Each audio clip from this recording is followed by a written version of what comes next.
Again, my name is Melissa Cavanaugh. I'm the Director of Analytics at Fuel, headquartered in Myrtle Beach, South Carolina. Today I'm sharing with you the results of our latest consumer sentiment study that was done at the end of July. This is the first time you're hearing me. This is a little bit about our survey. We're now at the 8th round of this survey analysis. We've done this approximately every 2 to 3 weeks since the beginning of April. These surveys are sent to a database of North American leisure travelers. On this round of the survey, we had about 2,000 fully completed surveys. On this round, we did ask some new questions specifically to find out what percentage of people have traveled during the pandemic, and then we segmented those people and asked them some follow-up questions, as well as segmenting some of our other answers for other questions. So here's the breakdown of the people who have traveled since the pandemic started. We're at nearly 2/3 of people who have not traveled since COVID-19 was declared a pandemic. This was the first question that was specifically targeted to those who said that they have traveled, and asking them if the property communicated the following items before they arrived for their stay. And we're looking at cleaning protocols, mask requirements, check-in procedures, etc., all the way down to trying to find out if they've heard of the status of local restaurants and attractions and activities. Now, more than 70% of respondents said that they had received communication regarding cleaning protocols from the property before arrival, and more than 60% said that they also received information about local mask requirements. But where properties seem to be really lagging is telling consumers the status of other things in their area, so the local restaurants, attractions, and activities. And personally, I feel that this is a big fail on the part of hoteliers, because they need to be the ones, they need to be the experts about the area, and remembering that, again, this is leisure study, so people are going on vacation, and they're not going on vacation to sit inside the four walls of a hotel room. They want to do other things, and as a hotelier, it's your job to be able to tell them what those other things are available at the time that they're going to be staying with you. The other question that we asked to people who said that they had traveled was if the property met their expectations in the following areas. So we're looking at the cleanliness and sanitation of common areas, of the room itself, for social distancing enforcement, the availability of amenities, the check-in process, and just overall safety. And the good news is you can clearly see that for all these categories, overwhelming majority expectations were either met or exceeded. Of those that did not meet expectations, we had these two that sort of had the highest percentage of dissatisfaction, and that was the social distancing enforcement. That was at about 17% said that they did not meet expectations, and then the availability of amenities. And again, we're talking about expectations. So having hoteliers communicate prior to arrival what is expected of social distancing and what will be available in terms of amenities, whether that means that there's limited use of the pool or the gym or whatever that criteria is, or maybe the gym is closed. It's really important that your guests know what to expect when they arrive. This is a question that we asked on the last round of our survey, and I did want to show the difference in responses since the last survey. So we asked if a destination implements a mandatory mask ordinance, will it impact your travel plans? So on our last survey, about 45% that said decision would be unchanged. And then we had nearly equal amounts that said that they would either be more likely to travel there or less likely to travel there. Well, fast forward 3 weeks, and we're still at right about the same amount of people that said my decision would be unchanged, but look at the increase in people who would be more likely to travel there. So we were at 27% on the last survey.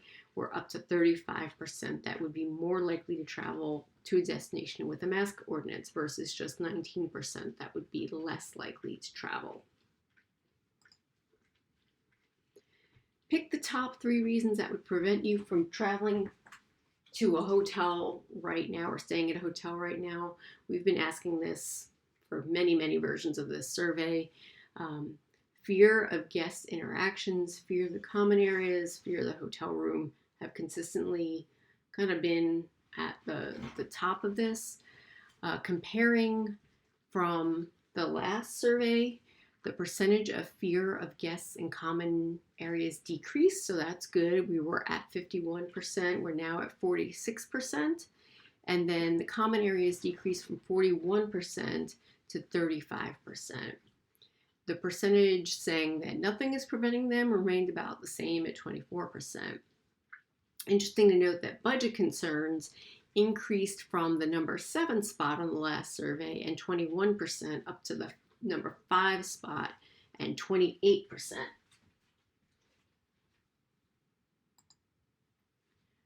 This is a new question that we asked on this round. How would the following hotel protocols increase your confidence in staying at a property? We were a little bit vague on purpose on the wording on some of these items. So we had leaving the room vacant for 24 hours between guests or 48 hours between guests, sealing the room after it's been cleaned, a deep cleaning between guests, toiletries provided to you at check-in, a TV remote sanitized and placed in a sealed bag, or an option to check in via a mobile app. And you can very quickly see that this deep cleaning between guests had nearly a 70% vote to greatly increase the confidence of staying at a property. Not much difference between the 24, 48 hours between guests. Sealed room was meh, but it's interesting that sealing a room versus a deep cleaning. And again, we were purposefully vague about what a deep clean, who knows what a deep cleaning actually is, but just saying that you've deeply cleaned could have a great impact on people feeling more safe about coming to your property.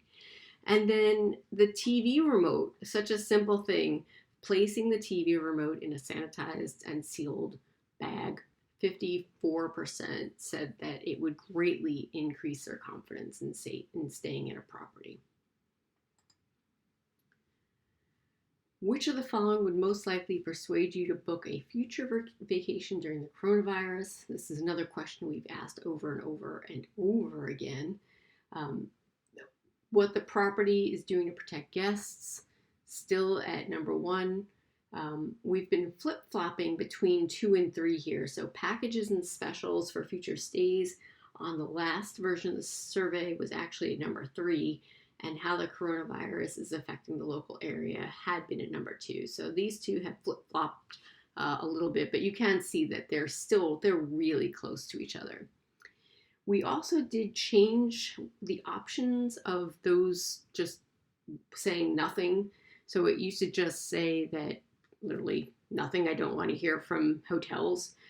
We've updated that to 2 different choices now, where nothing and I have not traveled this year, or nothing I have already traveled this year. And so our nothing I have not already traveled is at about 15% on this round of the survey.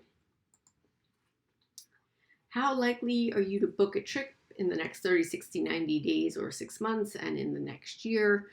We saw a slight increase from the last survey in those answering at least maybe in the next 30 days, and that went from 43% up to 45%.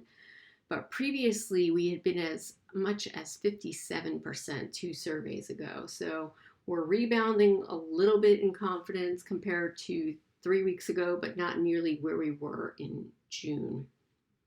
When we first asked this question in mid-April, we were actually only at 37%. So we're certainly ahead of that, but we're just not back to the confidence levels we had once been. How soon will you be willing to make the following trips? This is another question we've asked for quite a while, but we did change the categories a little bit on this round. We had previously in this first spot had a staycation, stayed at a hotel in my local area. And instead, we've added this drive to 1 hour from my home. The 2 hours has been there consistently, and now we have a 3-hour drive from my home. And then we've got 6 hours, 10 hours, and then flying to a destination. Those willing to drive up to an hour from home was a clear winner, 53% within the next month. 2 hours was at 40%, and then 3 hours was at 29% within the next month. The percentage of consumers willing to travel within 3 months was much closer within those categories. The 2-hour drive has increased a substantial amount since our last survey. We were at 28%. We're now up at 40%, and that beats our all-time high of 34%. So this 2-hour drive, the 1-hour drive, these are really sweet spots for what people are looking to do right now or willing to do right now. During your next vacation, how likely are you to use the following amenities? And this is mostly looking at water type amenities. We also have the gym, the gaming arcade, business center, and spa. And we did see another shift since the last survey with those definitely using an outdoor pool, which is here. We're at 35% on this round of the survey. It was 27% on the last survey. And again, just not as high as we had previously seen. It used to be at 44% at one point. Looking at this by those who have not traveled yet, they voted just 29% saying that they would use an outdoor pool. So interesting things there versus 45% of those who would use an outdoor pool that have already traveled. That is all that I have for this round of our survey. We hope to have another round in another couple of weeks. If you have any questions, I'm more than happy to answer them. You can email me at mcavanaugh@fueltravel. I would definitely recommend looking at the full survey results, which you can find at fueltravel.com/blog. And until next time, hope everybody's healthy and staying safe.